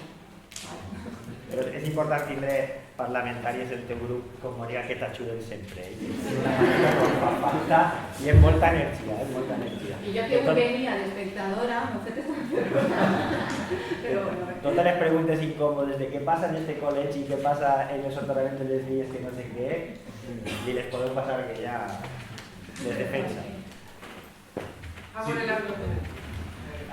Sí, la primera pregunta es sobre el debate que estamos hablando de energías renovables. Bueno, me he dicho ser, soy ingeniero energético y bueno, estoy al día de pasado. Dir-vos, lo de la concienciació, dir-vos que no estan concienciats en espanyol, però per experiència m'ha arribat gent que me pregunta i diu, mira, jo m'agradaria, no m'agrada Iberdrola i m'agradaria tindre la mateixa comoditat en plaques solars. Doncs mira, no fem res, comprem el camp del costat i fiquem tot el plaques solar per a tindre les 4 televisions, les 2 DVD, les 4 DVD, la PlayStation. O sigui, aquí s'ha conscienciació de renovables més difícils, que és la conscienciació de jo no vull pagar i si això m'ho gestionava.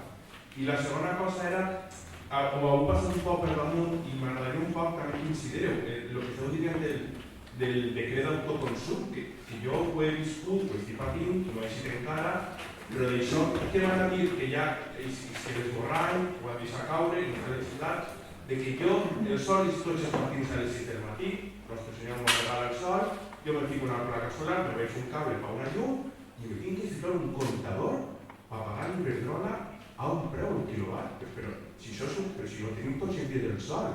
I això que sí que podria fomentar, que és una solució pràctica, realista, de mire, jo me la fico en ma casa i que podríem contribuir tots, això ho han tancat. I era el primer principi. I va dir, bueno, que estem sol, per què tenim això?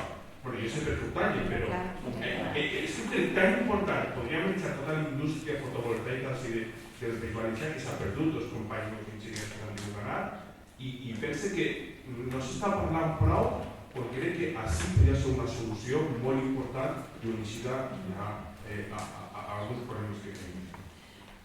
Bueno, ho hem comentat un poquet adels, no? Jo crec que n'hi ha 2 raons. Una, òbviament, se sent... No, això s'ha parlat, no? Bé, és igual. Una és, òbviament, els interessos de les elèctriques, no?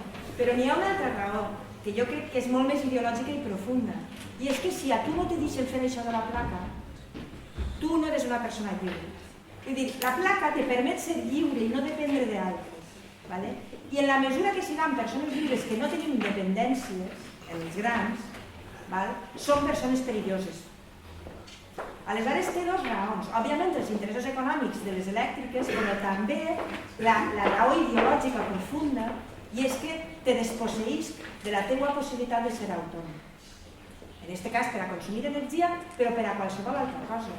Vull dir, els problemes que li posen als xicotets productors de mermelada o de no sé què, que tenen que passar el mateix que passa la fàbrica que fabrica mermelada a nivell no sé què, doncs està feta per a que la gent no pugui ser autosuficient, per a que no puguem consumir entre iguals, i que jo li compro els ous a la veïna que té gallines i a l'altra que té mantens. Aleshores, sí que és de veres que si nosaltres som capaços de canviar les nostres pautes de consum, podem canviar moltes coses. És a dir, no necessitem guanyar unes eleccions per a canviar el nostre entorn.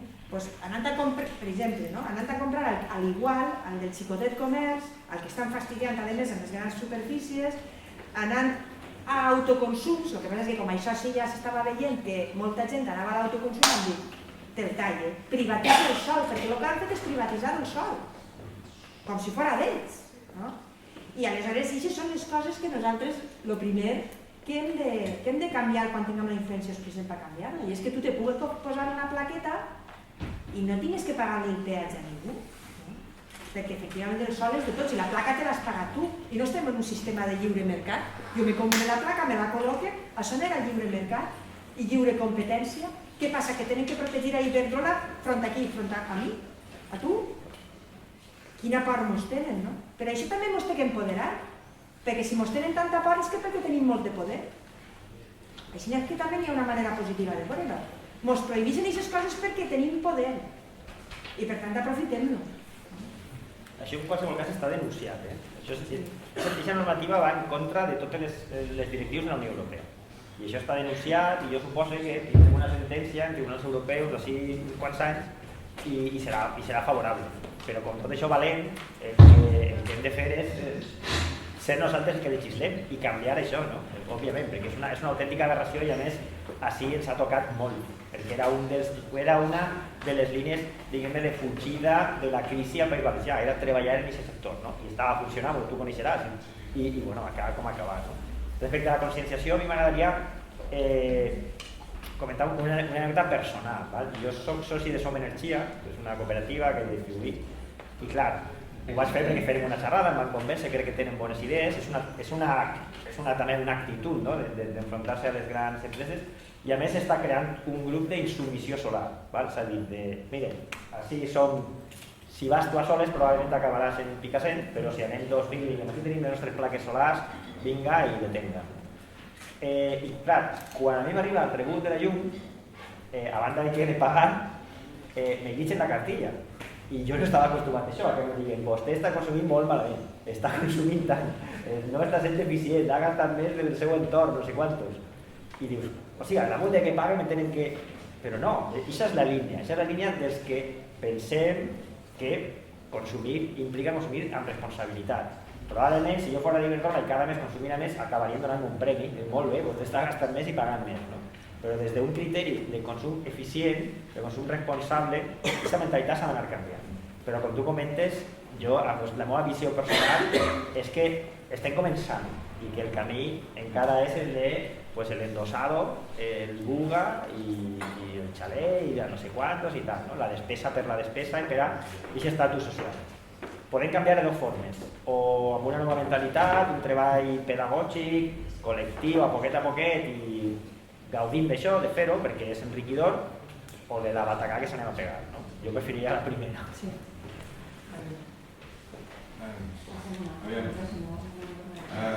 Bona tarda, o bona nit, o com vulgueu.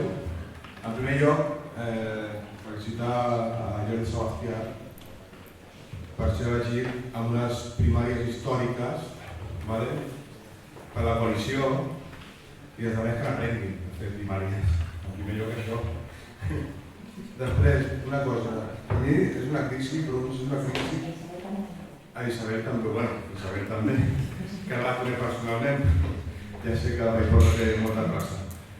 Aviam, jo crec que és una crisi sistèmica, que el sistema no funciona. Després, vaig a ser curt perquè si no. Després, aquesta gent del nord, vull dir, ens vol Mitja-Europa cap a baix, ens vol apropar més cap a l'Àfrica, diguéssim, que cap a l'Europa central. Vull dir, volem un estatus, vull dir, com nosaltres, poquet, i ells molt. I això no toca. Després, avui he anat a la Creu Roja a buscar aliments. No me n'amago, perquè puc aturar i és el que toca. Però han fotut una retallada brutal. Brutal. Per no haver no hi havia ni cacau per nanos, ni galetes. I això és en fons europeus, Jordi, en fons europeus. Que és molt greu això, que la gent passi gana. Jo no em queixo perquè no mengui, jo em queixo que retalli. Perquè no tenim culpa nosaltres. Cap ciutadà té culpa del que passa. No és culpa nostra. A mi que m'agrada, que et dono un cop de mà, que et facilitin la vida, no vull res més. No toca. I després, impulsar una renda bàsica per a les persones, que és molt important des d'Europa, però des d'Europa cap a baix. Vull dir, penso, perquè aquí a les coses em sembla que ja està... Que costa, perquè tenim un govern que no... Aquí a Torrent és brutal. És brutal. Hi ha 11.095 persones aturades. En una setmana ha pujat 50 el nombre d'aturats. Una setmana. 4.000 persones que no cobren res. I 1.000 famílies amb 0 euros.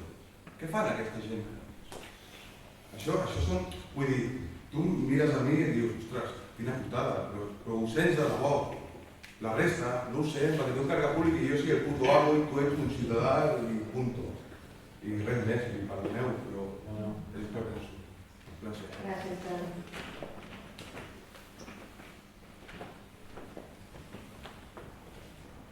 Pregunté jo ja. Sí, aneu...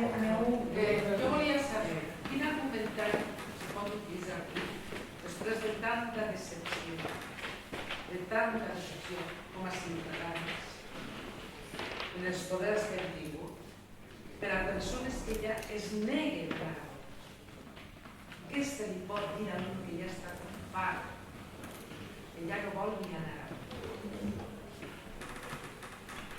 A veure, què se li pot dir a uno que no vol anar a votar? Que no vol anar a votar perquè està decepcionat, no perquè estigui convençut que no té que anar a votar. Se li poden dir moltes coses. Jo li preguntaria, el no anar a votar millorarà la teva vida? Per exemple. No? I potser dirà, però l'anar a votar igual tampoc. Igual. Però el no anar a votar estic convençut que no millorarà la seva vida.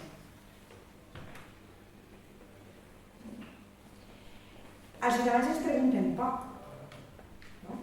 No ens pregunten més que una vegada cada 4 anys. No? Si ens queixem de que no ens pregunten i de que no som decisius i l'única volta que te pregunten no contestes, jo entenc el que vols dir, però és que no podem fer deixadesa de funcions. És a dir, no podem estar derrotats per incompareixença. El nostre poder, en aquest moment, passa, malauradament, fonamentalment per l'urna. A mi m'agradaria que fos d'una altra manera, que hi haguera referèndums, però vinculants, no deixo que te pregunten, jo te pregunto, però després faré el que me dóna la gana, clar, entonces la gent no va a votar, per què? Si me preguntes si no... No? Clar. Entonces, jo crec que jo li diria això, en què va millorar la teva vida si no vas a votar? Perquè per molt que li digues que jo vaig a fer el millor i que jo no vaig a decepcionar, que tot això que diuen tots els polítics que al final acaben decepcionant, jo li diria, des d'ací, no? Si fa el meu rei li preguntaria això, i des d'ací li diria, mira, jo me comprometo amb tu a dir-te la veritat. Això me comprometo amb tu. I de moment no me puc comprometre a res més. A dir-te la veritat. Que és el que a mi m'hauria agradat com a ciutadana que me diguera un polític. No que me diguera no te fallaré, te haré l'auditorio, te faré l'hospital de Torrent, saps?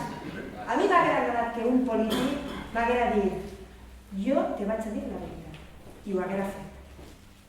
Jo en aquesta persona haguera confiat. Parlaré del meu home, I si no, el temps així.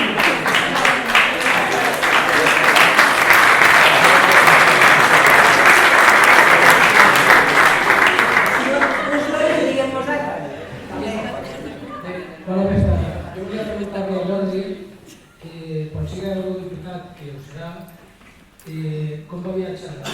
Va seguir o casa turista?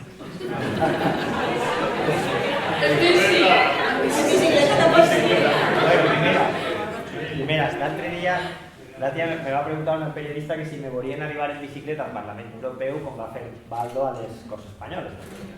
I jo li vaig ser molt sincer, que a mi m'agrada molt anar en bicicleta, però més que les ganes d'anar en bicicleta és la meva por al fred. Jo soc molt fredorer, per tant, m'han dit que allà, tant a Brussel·les com a Estrasburg, pega. Per tant, igual, vaig a peu en l'abriquet i tal, però en la bici probablement no. El tema dels viatges és un tema jo crec que molt polèmic. El Parlament Europeu se nega a rebaixar la categoria dels alineados. Jo m'he documentat sobre el tema, entre altres coses perquè hi ha una ciutadana de Burjassot, que era Espe Pandres, que era eurodiputada del Partit Socialista, de això parlem d'ell. Sobre aquesta polèmica, això què és? Per què teniu que anar en business si no podeu anar en una classe turista, que seria molt més fàcil per al Parlament? Ella me comenta, el Parlament negocia tot el lot dels viatges en un concurs públic. I aleshores les empreses se presenten i ofereixen. I la que ofereix millor preu i millors avantatges guanya. Aleshores si arriba una i diu, te cobraré 30 i aniran en business, i l'altra diu, te cobraré 30 i aniran en turista, doncs el Parlament se queda de 30 i business. Però el preu, segons deia ella, era el mateix. En qualsevol cas, la iniciativa que se va fer per a rebaixar la categoria, jo crec que simbòlicament és important, que la gent té que notar, fins i tot el sistema econòmic al final era una cosa perquè al final podria ser anecdòtic, no? Dins de tot el pressupost.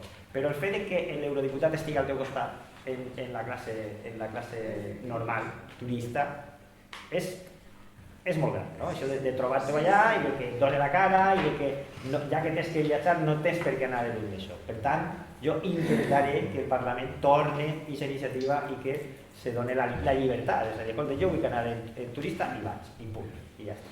Perquè no s'ho paga cadascú, ho paga el Parlament. Jo penso que és molt important que, independentment que isca el mateix preu, és un gest d'acostament. Exactament. Sí. És el símbol. El problema és que els polítics així d'aquest país s'han allunyat molt de la gent del preu. I aleshores hi ha moltes coses que no representen diners, com per exemple, jo tampoc entenc que n'hi hagi parlaments que tinguin subvencionat el restaurant i la cafeteria i estigui per una altra banda llevant beques a menjadors. Així que no ho entenc. I aquestes xicotetes coses són les que miren molt la gent. La gent s'acosta, els diputats s'acosten més a la gent de preu. Tu saps un privilegi que tenim els alcaldes, un privilegi que és públic, però no, i és que quan t'anomenen alcalde i tal, Ferrocarrils de la Generalitat Valenciana te regala una targeta, jo la tinc per a viatjar gratis en el metro. ¿En el? Metro, para agafar el metro gratis. Ah, lo sé. Sí, para el metro vull llevar i tal. Jo l'he usat alguna volta, vaig a València, normalment vaig en la bici també, però de vegades agafo el metro i tal. I un dia, un revisor la mira, diu, això què és? I no ho sé, diu, és la primera vegada i porto no sé quants anys treballant que algú m'ensenya això. I dic, poden ser dues coses, o que els altres alcaldes paguen,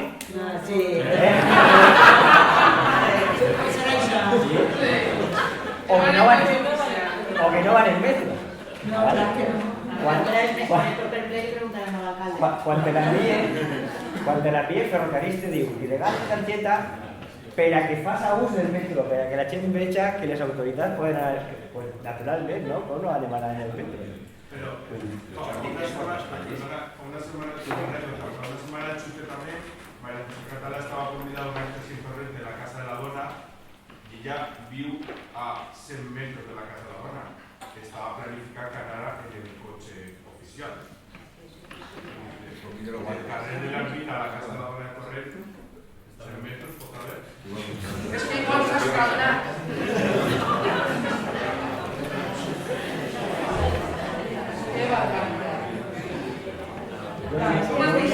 Yo estoy esperando una respuesta. Sí, jo volia apuntar ahí una cosa. Has dit per a mi dos conceptes fonamentals que en Europa s'han d'aconseguir, perquè és el marc. Intentar-ho almenys. Una és el tema de la renda bàsica. Pareix començant calfant en el cap en aquesta maquinària tan potent de creació d'opinió pública, que estem en una crisi i que no n'hi ha diners, perquè al final el que volen és, ho hem comentat abans en el col·legi, el que volen és que eixim d'esta crisi amb la mentalitat americana, que és que el col·legi, l'educació, la sanitat i la pensió te la pagues tu, perquè no n'hi ha diners. Això és mentida. Mai en la vida Europa ha sigut tan rica com és. En la vida de la vida, i si no li pregunteu al vostre iaio i que vos ho diga. Això no, això és mentida. És tot una creació d'opinió pública. Per tant, la renda bàsica és possible i és un dret fonamental. I això és una de les... Jo crec que és la primera guerra al Parlament. La renda bàsica perquè a més és la forma d'eliminar la pobresa. I Europa està plena, i no sols al sud, perquè tampoc és així també. També en Alemanya hi ha unes bosses de pobresa importantíssimes, en Gran Bretanya, i en França, en la vàlua de les grans ciutats, etc. Vull dir, això s'ha de veure el problema, s'ha de reconèixer. N'hi ha molta gent pobra, un percentatge major del que n'hi ha fa 20 o 30 anys. Això és un fracàs de la Unió Europea, que no existia. Pobres que no és per culpa nostra. No. Un fracàs de la política de la Unió Europea. I una de les coses per a solucionar això és la renda bàsica, que totes les persones tinguin garantides un mínim. Que es pot, que no és una utopia, és que es pot, és que n'hi ha diners, és que n'hi ha taxes, ha comentat Mònica la taxa Tobi, n'hi ha taxes que se podien traure i que donarien diners de sobre per a garantir això. O gravant el patrimoni dels més rics. Només gravant 1% del patrimoni dels més rics podies acabar amb el tema del abans. Si estem parlant d'un 1%, que qualsevol de vosaltres que tinga nòmina veurà que està pagant el 15%, depèn del 12, del 15%... Gràcies per la resposta. Moltes gràcies. És que ens veiem obligats ja a finalitzar, sé que hi ha molta gent que volia participar, però estem en un moment en què la gent que ha obert la sala i tal té que tancar, també així tenim alguns d'impresa, i agrair-vos la vostra presència. Sense vosaltres això no hauria estat possible, la veritat és que ens han fet molt de goig veure la sala tan plena. Gràcies a Mònica, gràcies a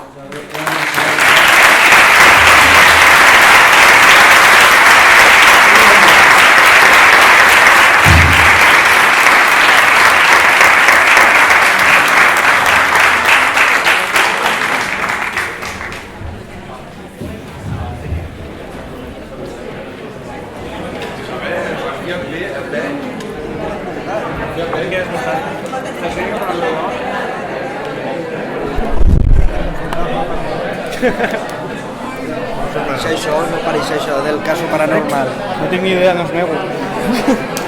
Hòstia, això està calent. Li pots gravar coses perquè, vamos, és tarde.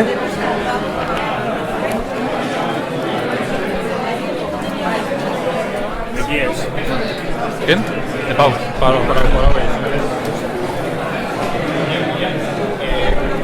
Diu a Pau que ho pare perquè això és la gravació del so.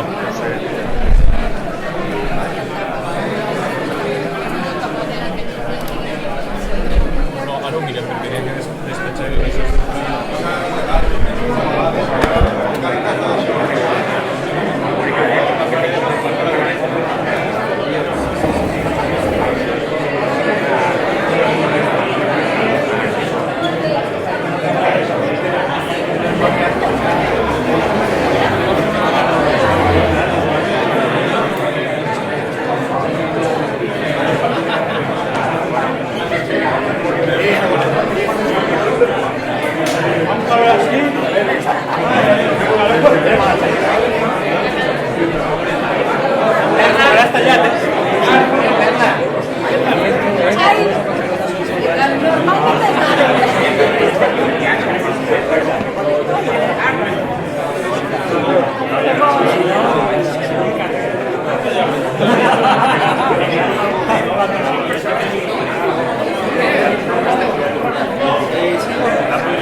No sé com, no sé com se creu. Ja l'estop?